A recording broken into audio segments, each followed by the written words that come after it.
వైష్ణవి వెన్నెలని తన ఇంటికి రమ్మని చెప్తుంది. ఇంతలో అక్కడ ఉన్న వెన్నెల అయితే పోలీస్ డ్రెస్లో వాళ్ళ ఇంటికి అయితే వెళ్తుంది. ఏంటి వైష్ణవి ఎందుకు రమ్మని చెప్పావు అని చెప్పి వెన్నెల అడుగుతూ ఉంటుంది. అది వినగానే అక్కడ ఉన్న వైష్ణవి ఇలా అంటూ ఉంటుంది, ఏంటి కృష్ణని నీ సొంతం చేసుకోవడానికి నువ్వేమైనా ప్లాన్ చేస్తున్నావా? అలా ప్లాన్ చేయాలని చూస్తే మర్యాదగా ఉండదు. ఇప్పుడే గుర్తుపెట్టుకో, నేను కృష్ణని సొంతం చేసుకోవడానికి నేను ఎంతటికైనా దిగజారుతాను. ఆఖరికి నీ ప్లేస్లో నేను ఉండి ఆ మెడలో తాళిని నేను కట్టించుకున్నాను. ఒకసారి ఆలోచించు.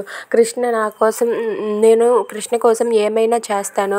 అలాంటిది ఇప్పుడు నువ్వు ఏమైనా అడ్డుతోవలు పట్టావనుకో ఏం జరుగుతుందో ఒక్కసారి గుర్తుపెట్టుకో అని చెప్పి వైష్ణవి వెన్నెలతో అంటుంది. అది విని వెన్నెల అయితే మౌనంగా చూస్తూ ఉంటుంది.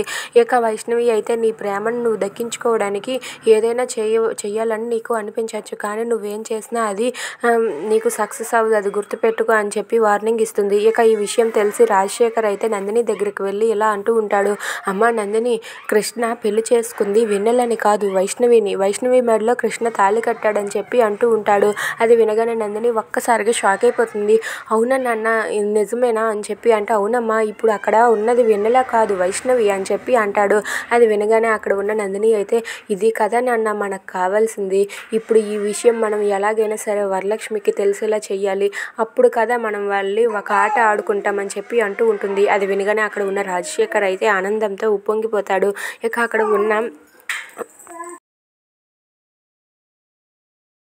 నందిని మాత్రం ఎలాగైనా సరే మనం ఈ గుట్టుని బయట పెట్టకుండా మనం వాళ్ళతో ఒక చెడుగుడు ఆడుకోవాలి అని చెప్పి అంటూ ఉంటుంది. అది వినగానే రాజశేఖర్ అయితే, చెప్పమ్మా, నువ్వు చెప్పినట్లుగానే నేను చేస్తాను అని చెప్పి అంటూ ఉంటాడు. దాంతో అక్కడ ఉన్న నందిని అయితే, అవునా అన్న, నేను చెప్పినట్లుగా నువ్వు చేసావు అనుకో, ఖచ్చితంగా నేను బయటకు వచ్చే అవకాశం ఉంది.